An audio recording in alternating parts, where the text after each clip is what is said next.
Hi friends, ഇന്നത്തെ വീഡിയോയിൽ നമുക്ക് ഇൻസ്റ്റന്റ് ആയിട്ട് കുറച്ച് മുല്ലപ്പൂ എങ്ങനെയാണ് ഉണ്ടാക്കുന്നത് നോക്കാം. ഇതിപ്പോൾ ഓൾറെഡി ഉണ്ടാക്കി വെച്ചിരിക്കുന്നതാണ്. അതിന് വേണ്ടിയിട്ട് ഞാനിവിടെ നാപ്കിൻ ടിഷ്യൂ എടുത്തിട്ടുണ്ട്. ഈ ടിഷ്യൂവിന് നമുക്ക് ചെറിയ പീസസ് ആയിട്ട് ഇങ്ങനെ മുറിച്ചെടുക്കാം. ഈ മുറിച്ച ടിഷ്യൂവിന് നമുക്ക് ഇങ്ങനെ മടക്കാം.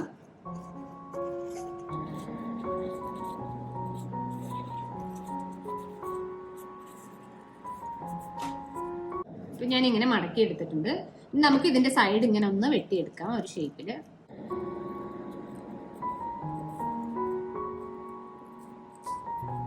ഇതേപോലെ ഓപ്പോസിറ്റ് സൈഡും വെട്ടിയെടുക്കാം.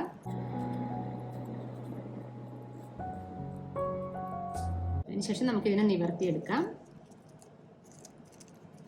ഇപ്പൊ ഇത് 2 ലെയർ ഉണ്ട്. ഇതിനെ ഞാൻ അതിനെ സെപ്പറേറ്റ് ചെയ്തെടുക്കുന്നുണ്ട്. എന്നിട്ട് ഓരോ ലെയറും ഇങ്ങനെ ചുരുട്ടിയെടുക്കാം.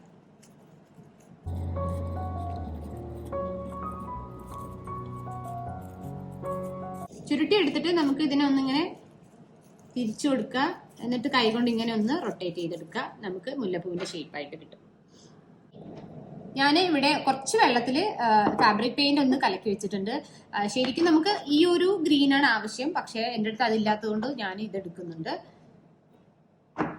അതൊരു തുള്ളി ഇങ്ങനെ കയ്യിലൊന്ന് തൊട്ടിട്ട് ഈ ചുരുട്ടിയ ഭാഗത്തൊന്ന് ഞെട്ടിക്കൊടുക്കുക.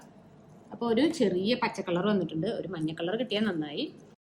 ഇപ്പൊ ഞാൻ ഇതുപോലെ കുറേ മുല്ലപ്പൂ ഉണ്ടാക്കി വെച്ചിട്ടുണ്ട്. ഇനി ഉണ്ടാക്കി വെച്ചിരിക്കുന്ന മുല്ലപ്പൂവിനെ നമുക്ക് ഒന്ന് കെട്ടിയെടുക്കാം.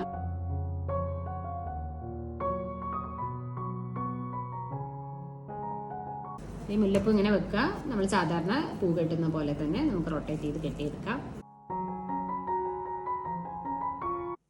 പേപ്പർ ആയതുകൊണ്ട് നമ്മൾ കുറച്ചൊന്ന് സൂക്ഷിച്ച് കെട്ടേണ്ടി വരും എന്നുള്ള ബുദ്ധിമുട്ട് മാത്രമേ.